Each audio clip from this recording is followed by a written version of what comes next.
a su conserver ses atouts. Plus exotique, l'île de Bréa est un petit paradis où les visiteurs, le temps d'une journée ou d'un week-end, s'immergent dans un lieu à part. À seulement 10 minutes en bateau du continent, le dépaysement est total. Salut Patricia, ça va bien? Salut Jean-Michel. Ravi de t'accueillir. Bah, moi aussi. Tu connais un peu? Oui, je suis déjà venue, mais c'est vrai que je connais pas tout, donc je suis bien contente de découvrir avec toi. C'est un plaisir de te faire découvrir les jolis coins cachés, Voilà, c'est de ça. l'île de Bréa. Jean-Michel, guide nature, le sait mieux que quiconque. On peut facilement se laisser happer par les grands classiques de Bréa.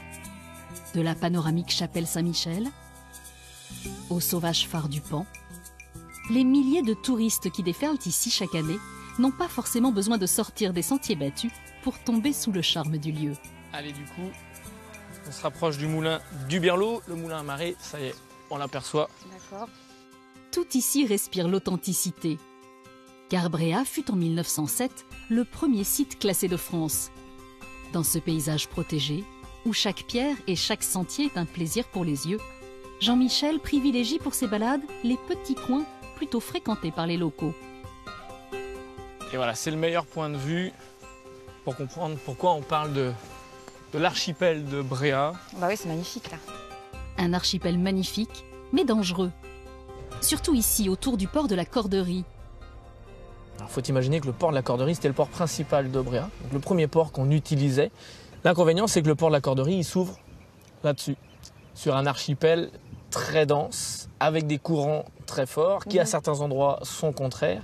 Et quand tu te dis que les gars naviguaient déjà il y a 200 ans, 300 ans, 400 ans, ils n'avaient pas de phare, ils n'avaient pas de balises, ils avaient des cartes marines qui n'étaient pas détaillées, ils avaient des bateaux moins maniables, ils n'avaient pas de GPS, pas de radar. Bon, les marins de Bréa, ils étaient reconnus comme étant d'excellents marins. Si j'étais méchant, je dirais qu'ils n'avaient pas le choix, puisque pour rentrer ou sortir de chez eux, de toute façon, il fallait savoir naviguer dans un endroit comme ça. Une particularité qui, à certains moments de l'histoire de France, a fait de Bréa un refuge pour les marins.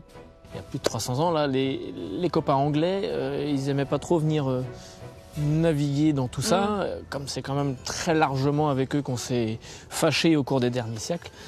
Les corsaires, en fait, ont vite établi le fait que le port de la Corderie, c'était un port dans lequel ils pouvaient se protéger. Parmi les corsaires célèbres de l'île, il en est un dont les Bréatins sont plutôt fiers. Je veux évoquer un corsaire qui s'appelait Jean de Coitenlem, qui était originaire de Morlaix, qui s'est installé à Bréa, qui apprend un jour que plusieurs bateaux anglais arrivent sur Morlaix. Bon, ça lui plaît qu'à moitié, donc il va leur souhaiter la bienvenue. Bon, une bienvenue de corsaire, donc il va les taper dessus. Et puis, comme il est bien chaud, dans son élan, il va remonter en Angleterre. Il va rentrer dans la ville de Bristol, dans le port de la ville de Bristol. Il va piller Bristol. Et il revient ici en se disant qu'on va le féliciter, quoi. Sauf qu'on lui dit, attention, il y a une vraie différence entre un corsaire et un pirate. Et piller un port, c'est un acte de piraterie. Jean de Coitenlem, destiné à être pendu, s'enfuit alors à l'étranger. C'est là qu'il aurait ouvert la voie vers une des plus grandes découvertes de son temps. Donc en fait, il est parti et il a été travailler pour le roi du Portugal. Et on raconte à qui veut bien nous écouter que Jean de Coitenlem a certainement influencé Christophe Colomb dans l'itinéraire qu'il s'est donné, parce qu'il lui a parlé de la pêche que faisaient les Bréatins au XVe siècle, et on allait pêcher la morue non pas en mer d'Islande comme ce sera le cas plus tard, mais du côté de Terre-Neuve. De là à dire que sans les Bretons et sans les Bréatins, on n'aurait jamais découvert les Amériques. J'irai pas jusque-là, mais bon, on peut presque le dire. L'autre fierté des habitants de Bréa, bien avérée celle-là, c'est l'étonnante flore qui s'épanouit sur l'île. Voilà une plante sympa à venir observer. On appelle ça un échium. Ça s'appelle aussi de la vipérine. Et ça va monter, alors cette espèce-là va monter comme ça à 3-4 mètres de haut. Et donc elle vient d'où cette plante?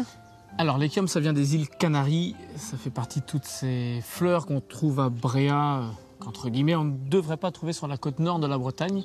Mais le climat fait que toutes ces fleurs, elles se plaisent ici. Elles n'ont pas trop froid l'hiver, elles n'ont pas trop chaud l'été. Elles ont ce qu'il faut en pluie, ce qu'il faut en soleil. Ce n'est pas pour rien que l'on surnomme Bréa l'île aux fleurs.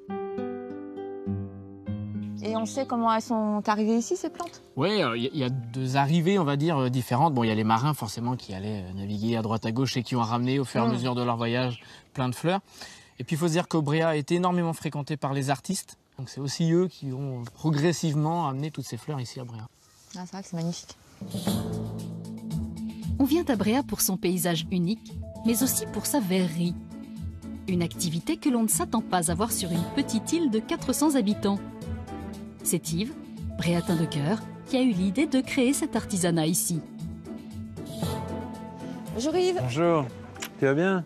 Ouais, et je suis très contente de venir visiter les ateliers de verrerie. Oui, il paraît que tu connaissais pas. Non, je connaissais pas. Eh bien voilà, tu vas réparer une grave carence.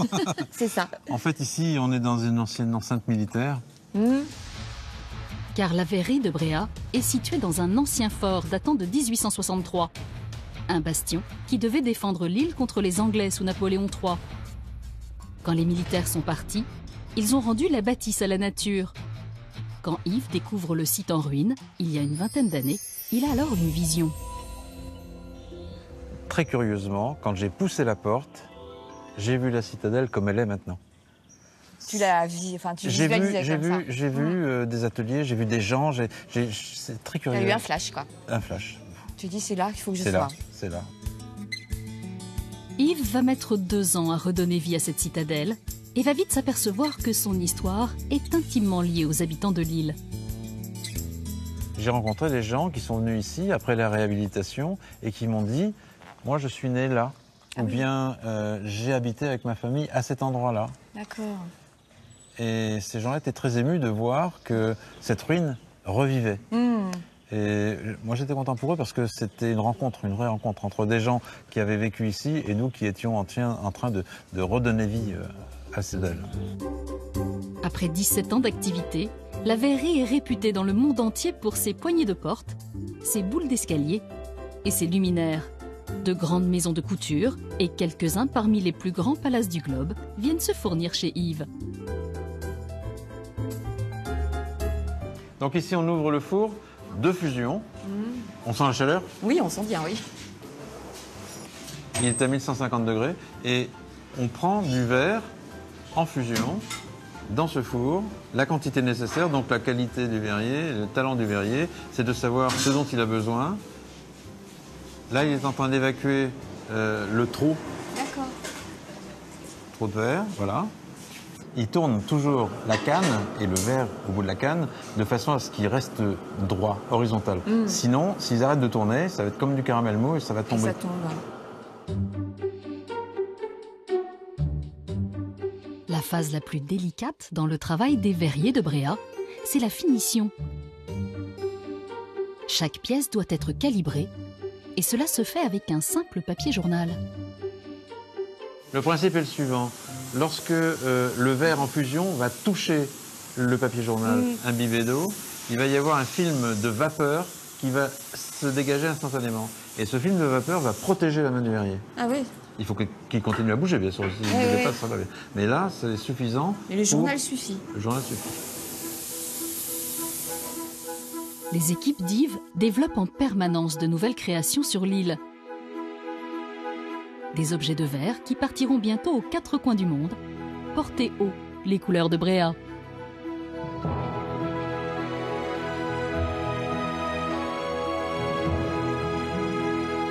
Il est temps maintenant de revenir sur le continent, à Paimpol plus exactement.